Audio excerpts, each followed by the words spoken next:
¿Qué sucedió con Nadab y Abijú? La historia de desobediencia y castigo. Dos hijos del primer sumo sacerdote, dos jóvenes formados en la misma tienda de reunión, testigos de señales y maravillas, un altar encendido por la aprobación divina y un gesto que sembró silencio en todo el campamento. Empecemos por el principio, entender quiénes eran estos hombres, qué señales vieron y por qué su acción todavía nos interpela hoy. Israel vivía bajo el peso de la servidumbre en Egipto. Aquella era la tierra donde generaciones enteras conocieron el trabajo forzado, la opresión y la esperanza agrietada. En medio de esa sombra surgieron voces que proclamaron liberación, y Dios llamó a Moisés para llevar a su pueblo fuera de aquel yugo. Entre los que caminaron hacia la libertad estaban los hombres de la casa de Leví. Dentro de ellos, a Aarón, que habría de ser llamado a un ministerio singular. Sus hijos, entre los cuales se contaron Nadab y Abijú, crecieron en el vaivén entre esclavitud y promesa. Crecieron también entre relatos de prodigios, las plagas que rasgaron la seguridad egipcia, la sangre en los dinteles que protegió a los hogares hebreos, el paso por las aguas que se abrieron y se cerraron como un libro que se cierra detrás de un pueblo liberado. Imagina por un momento crecer así, la infancia moldeada por relatos que continuamente dicen «Dios actúa», la adolescencia marcada por la expectativa de que lo sobrenatural puede tocar lo cotidiano. No es difícil comprender que la cercanía a esos eventos deje huella. Nadab y Abijú no eran hombres comunes, tenían un lugar privilegiado en la estructura del culto recién instituido. Fueron llamados al servicio sacerdotal porque pertenecían a la familia de Aarón, y esa llamada traía con ella una carga enorme. No solo honor, sino responsabilidad de representar la santidad de Dios delante del pueblo. Cuando llegó el momento de instalar el tabernáculo y establecer el sistema de culto, todo se hizo con un peso ritual que apuntaba a una realidad mayor: la presencia de Dios entre su pueblo. Las vestiduras, el aceite de la unción, las lavaciones, las ofrendas, todo era símbolo y cumplimiento. La consagración de Aarón y de sus hijos, un proceso que implicó separarlos para el servicio, vestirlos con prendas que marcaban su función, ungirlos y presentar sacrificios, puso en evidencia algo que merece atención. Ser sacerdote significaba entrar día a día en contacto directo con lo sagrado. Era, por tanto, un privilegio que exigía vigilancia. En la escena que sigue, conviene detenerse y contemplar la gravedad y la belleza que se entrelazan en el altar. No era un mueble cualquiera, era el punto de encuentro, el lugar donde se ofrecía aquello que necesitaba ser aceptado por Dios para que la relación entre el pueblo y su Señor quedara ratificada. Cuando Dios mismo respondió consumiendo la ofrenda con fuego que procedía de su presencia, no se trató de un hecho espectacular por puro asombro. Fue una confirmación solemne. Frente a todos, la gloria de Dios se manifestó y el pueblo lo presenció. Aquella aceptación pública, aquel fuego que bajó desde lo divino para consumir el holocausto, habló de la aprobación de Dios sobre el orden establecido, sobre la obediencia observada en los ritos, sobre la fidelidad de la revelación. Pensemos en cómo debió sentirse la comunidad. Asombro, temor, gozo, una mezcla de reverencia y alivio. Haber sido testigos de que el Señor mismo encendía el altar era una lección práctica sobre su proximidad y su santidad. Para los sacerdotes recién consagrados, para Aarón y sus hijos, fue una señal clara. Aquello que se hacía tal como el Señor había mandado era aceptado. La presencia de Dios podía tocar lo creado, y lo tocado era transformado. En ese punto, la narrativa bíblica construye un contraste que será decisivo: el fuego de aceptación frente a cualquier otro fuego que no venga de la orden divina. Nadab y Abijú compartieron esa experiencia. Compartieron también la responsabilidad, fueron testigos de la investidura de su padre, vieron cómo la gloria de Dios se manifestaba y cómo el culto, cuando se llevaba con reverencia y dentro de las instrucciones, encontraba la aprobación divina delante de todo el pueblo. No hay razón para imaginar desde el texto que ellos fueran indiferentes a estas realidades. Estaban inmersos en ellas. Su posición los colocaba en la primera línea del servicio, en el lugar donde lo humano y lo divino se tocan. Una oportunidad preciosa y al mismo tiempo una prueba constante. Es importante subrayar algo que muchas lecturas apresuradas pasan por alto. La proximidad a lo sagrado no borra la necesidad de obedecer. Puede suceder que la familiaridad con lo divino genere la ilusión de que uno maneja la relación con Dios con seguridad propia. Ese es un peligro sutil, la repetición de ritos, la presencia continua en lo sagrado, la confianza en las propias capacidades pueden dar paso a una confianza mal dirigida. No estamos diciendo que Nadab y Abihú se condujeran así por orgullo o por desacato deliberado. El texto no especifica sus intenciones internas. Lo que sí relata con claridad es que hicieron algo que no estaba mandado, algo que se describirá en términos de fuego extraño. Antes de llegar a ese punto crítico, la narración nos invita a detenernos en la ceremonia de instauración del culto. La atmósfera de aquel día se podría describir como tensa y solemne. El pueblo reunido, los ritos ejecutados con precisión, la atención puesta en cada gesto que representaba una realidad espiritual profunda. Moisés, Aarón y los hijos de Aarón desempeñaban papeles que habían sido determinados por la orden de Dios. Las palabras pronunciadas, las manos sobre las ofrendas, la unción con aceite, todos los elementos convergían en un solo propósito. Al final, la manifestación tangible de la aprobación divina no fue una anécdota, fue un sello que marcó el inicio del servicio sacerdotal bajo la ley revelada. Y sin embargo, la historia no quedó ahí. Tras aquella muestra de reconocimiento divino, la realidad humana siguió su curso. Los mismos hombres que habían visto al Señor manifestar su gloria serían actores en un episodio que conmovería a la comunidad.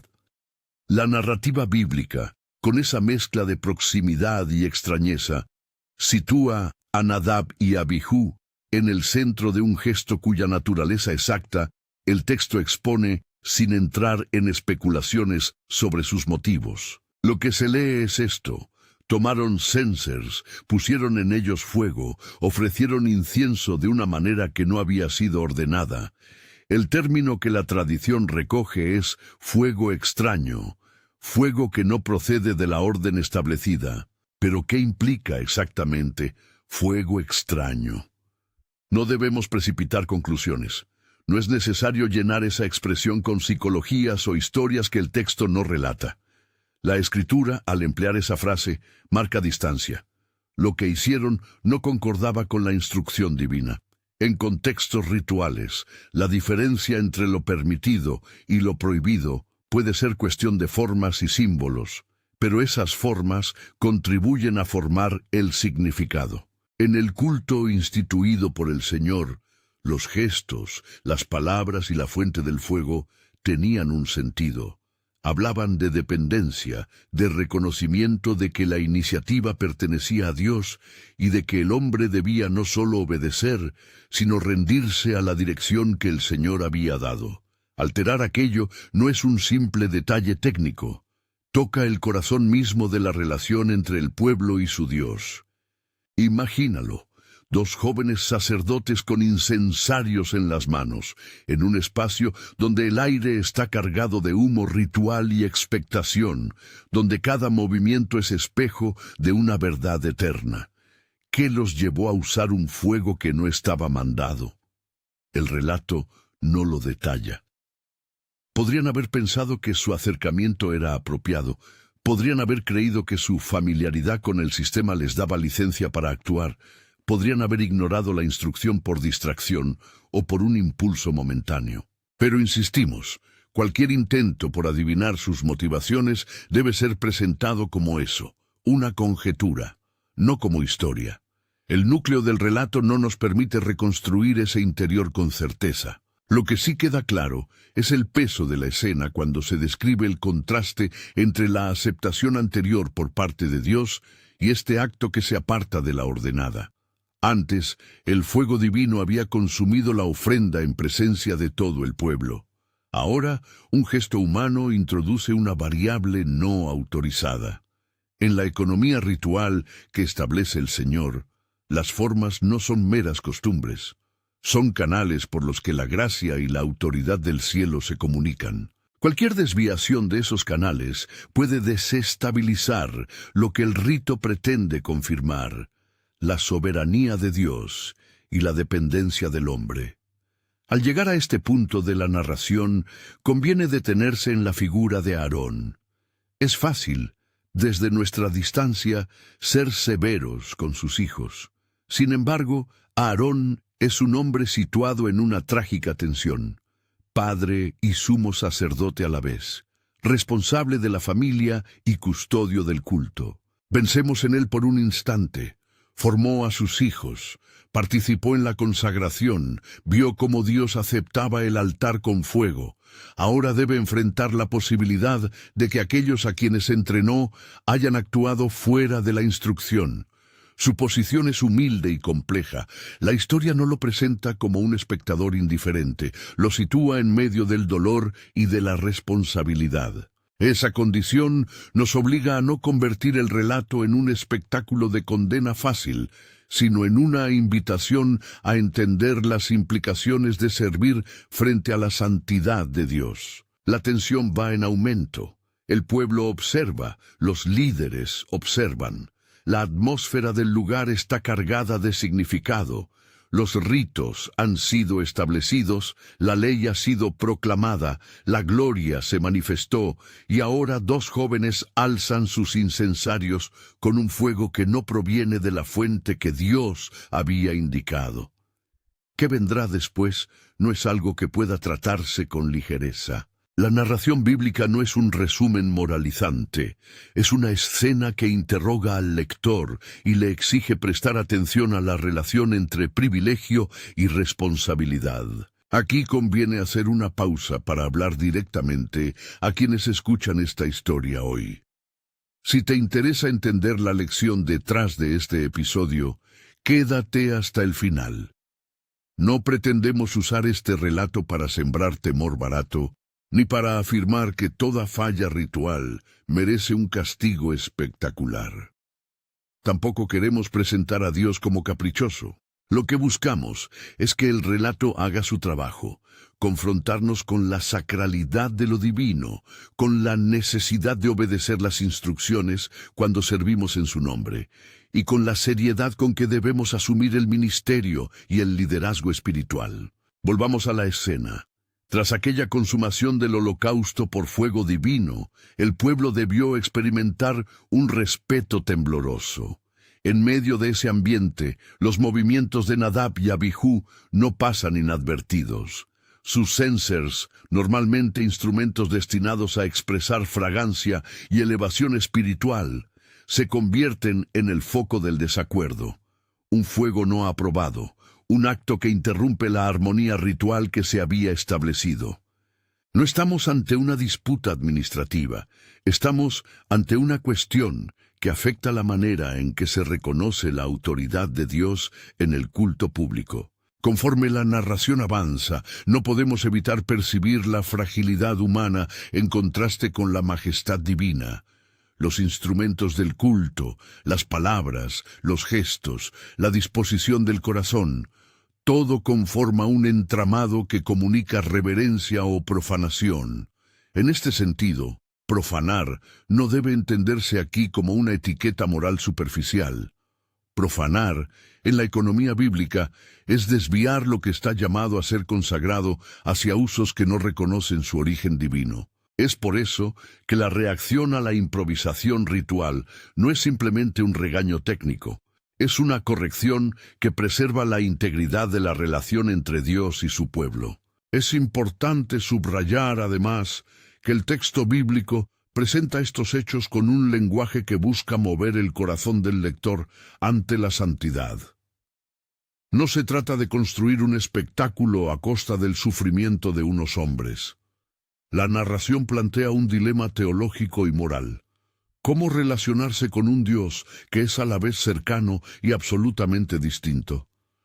Esa tensión es central para entender por qué el episodio tuvo el peso que tuvo. El Señor no es un Dios que pueda ser domesticado por la rutina.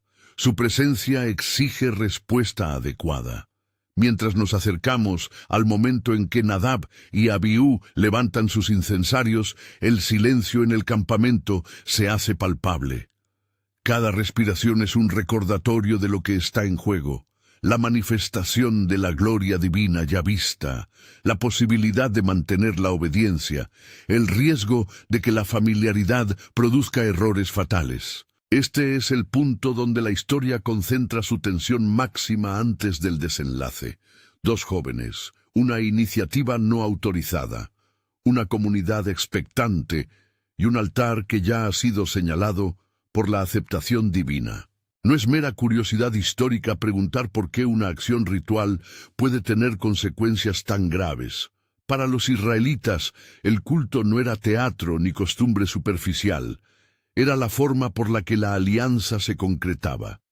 Cada gesto ritual era un reconocimiento de que la relación con Dios no depende de la iniciativa humana, sino de la orden y la dirección que Él mismo dispone. Cuando los límites de esa orden se transgreden, la tensión no es solo entre personas, es entre la criatura y el Creador, entre la autonomía humana y la soberanía divina. Y aquí, con todo el peso simbólico acumulado, nos detenemos justo antes de que la historia llegue a su punto decisivo.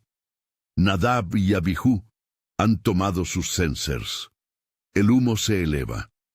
Las miradas se fijan en ellos.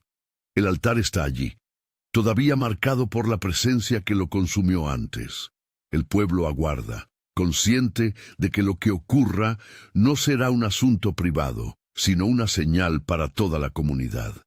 En ese instante, la narrativa sostiene la respiración colectiva. Lo que parece un simple cambio en la fuente del fuego es en realidad un gesto que reviste el sello de una decisión profundamente significativa. No hemos concluido esta historia, ni pretendemos cerrar sus arcos apresuradamente. Lo que queda por delante exige ser narrado con la misma serenidad y reverencia con que hemos mostrado lo que antecede.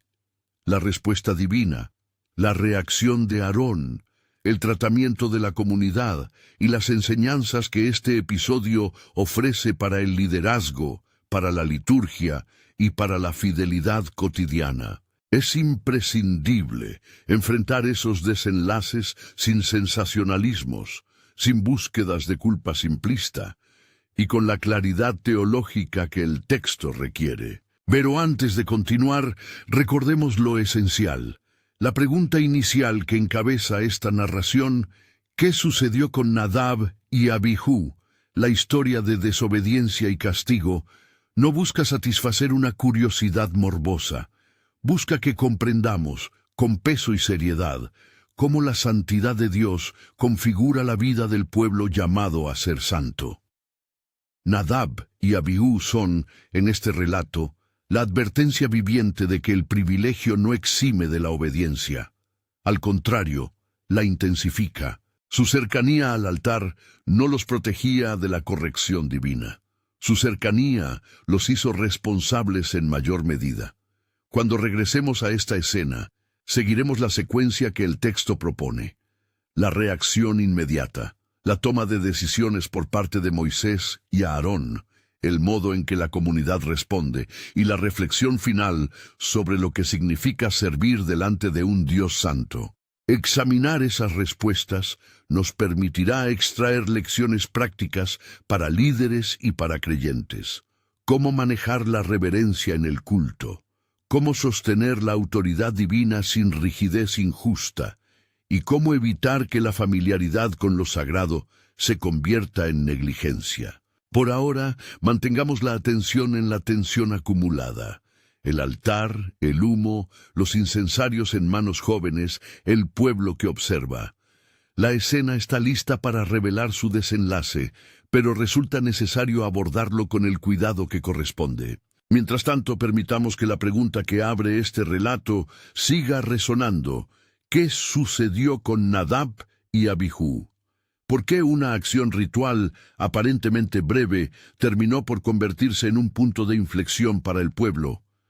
Estas interrogantes nos acompañarán a la hora de explorar las consecuencias y las aplicaciones prácticas que este pasaje trae para nosotros hoy. Y entonces ocurrió aquello que todos temían y nadie pudo prever en su intensidad. El fuego, que en otras ocasiones había descendido desde la presencia de Dios para consumir la ofrenda, se volvió ahora contra quienes portaban un fuego que no había sido autorizado. La narración lo dice con sobriedad: el fuego procedente del Señor los alcanzó, y Nadab y Abihú cayeron delante del Señor. No hay en el texto detalles sensacionalistas ni descripciones innecesarias. La escena se presenta con la gravedad propia de un acto que corta la respiración del pueblo entero. La reacción inmediata fue de un silencio absoluto. No fue un grito de histeria ni una cacería de culpables. Fue el silencio que nace cuando la comunidad percibe que ha sido testigo de algo que supera su capacidad de interpretación. Aarón, el padre, quedó inmóvil en medio de ese silencio. La Escritura nos muestra a un hombre dividido entre el dolor profundo de la pérdida y la conciencia de su oficio. Era sumo sacerdote, responsable de la liturgia, custodio de la santidad del altar. La tensión que vivió no admite una simplificación. El texto registra su silencio, no un estallido público. Ese gesto, más elocuente que muchas palabras, habla de un dolor que se contiene y de una obediencia quebrada por la experiencia de lo insondable. Moisés intervino con prontitud, no para imponer un castigo emotivo, sino para restablecer el orden que preserva la comunión con Dios. Dio instrucciones claras. Los cuerpos debían salir del lugar santo, no se debía profanar lo consagrado. Además, advirtió a Aarón y a sus hijos restantes que no expresaran un luto externo como se acostumbraba, no rasgaran sus vestiduras ni descubrieran sus cabezas, porque el carácter de lo ocurrido estaba vinculado a la santidad que se debe guardar en el servicio. La comunidad debía comprender que, así como había habido una manifestación de aceptación cuando el Señor consumió la ofrenda, ahora se mostraba, con igual contundencia, la seriedad de las instrucciones dadas para el culto. No era un acto de venganza caprichosa, era la ratificación de que la adoración tiene formas y límites cuando se trata de la presencia de un Dios santo. Los servidores leales y los demás sacerdotes cumplimentaron la orden. Los cuerpos fueron llevados fuera del campamento. El servicio continuó. No porque la tragedia fuera relegada a un segundo plano por indiferencia, sino porque el pueblo debía aprender a seguir la estructura que preservaba la relación con su Señor. En medio de la incredulidad y el pesar, la comunidad tuvo que entender que la continuidad del culto no deshonraba la memoria de los muertos. Por el contrario, respetar el orden establecido era una forma de afirmar, aún en el dolor, la soberanía de Dios sobre la vida del pueblo. Esta escena nos obliga a detenernos en la figura de Aarón otra vez. Su silencio no indica ausencia de sentimientos, indica más bien que el dolor no excluye la conciencia de lo sagrado. Ser padre y ser sumo sacerdote en un mismo momento es cargar con una doble herida, la pérdida íntima y la responsabilidad pública.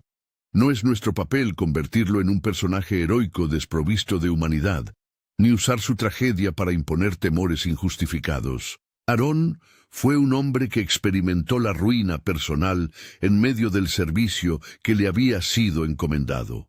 Su ejemplo nos enseña que el liderazgo espiritual no exime del dolor. Lo hace, en cambio, más complejo y llamado a la sobriedad. ¿Qué significado teológico tiene este desenlace? Antes de apresurarnos a conclusiones doctrinales, conviene afirmar con claridad dos cosas. Primera, la santidad de Dios no es sinónimo de arbitrariedad. Segunda, la cercanía a lo divino incrementa la responsabilidad humana. La justicia de Dios no es un temperamento caprichoso, es la expresión coherente de su carácter. Cuando el relato muestra que el Señor responde con fuego, no está exhibiendo ferocidad gratuita, está manifestando, de forma didáctica, que el orden sacramental que Él ha dispuesto no puede ser subvertido sin consecuencias.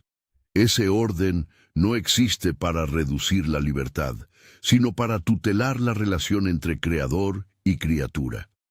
Las formas, en la economía del culto, no son meros rituales vacíos, son vías que afirman la dependencia humana de la iniciativa divina. Al mismo tiempo, es imprescindible evitar dos lecturas peligrosas. Una, la que transforma este pasaje en argumento para una religiosidad de miedo extremo que olvida la misericordia de Dios. Y otra, la que banaliza la advertencia y la reduce a mero ritualismo técnico. Entre ambos extremos está la comprensión equilibrada. Dios es santo y paciente, justo y misericordioso. La santidad exige reverencia y la misericordia invita a la transformación. En la historia de Nadab y Abihú se hallan ambas dimensiones. La severidad del acto sirve como lección para mantener el respeto y la continuidad del servicio, junto con la presencia de líderes que no buscan venganza, mantiene abierta la puerta de la misericordia y la enseñanza. Consideremos ahora, con ojos pastorales y prácticos, qué nos dice este episodio para quienes hoy sirven en el culto y para toda la comunidad de fe. Hay tres aplicaciones que emergen con claridad del relato, y cada una de ellas es urgente para líderes y fieles. Primera aplicación. La reverencia en el culto no es un lujo opcional, es el fundamento de la relación con Dios. Las formas que la comunidad practica, la lectura de las Escrituras, la oración, la administración de los medios de gracia, los ritos litúrgicos, no son meros procedimientos estéticos, son canales que muestran quién dirige el encuentro. Él. Cuando cualquier gesto litúrgico se improvisa desde la autosuficiencia humana, se corre el riesgo de transformar el culto en una expresión de la propia voluntad, y no en un acto de entrega al Señor. Esto no significa que la creatividad esté prohibida en la adoración, significa que la creatividad debe someterse a la fidelidad bíblica y al discernimiento comunitario. Pregúntate, ¿mis prácticas en el culto buscan formar a otros en la dependencia de Dios o privilegian mi propia comodidad o protagonismo? Segunda aplicación. El liderazgo lleva una carga de responsabilidad mayor, y esa carga exige formación, humildad y supervisión.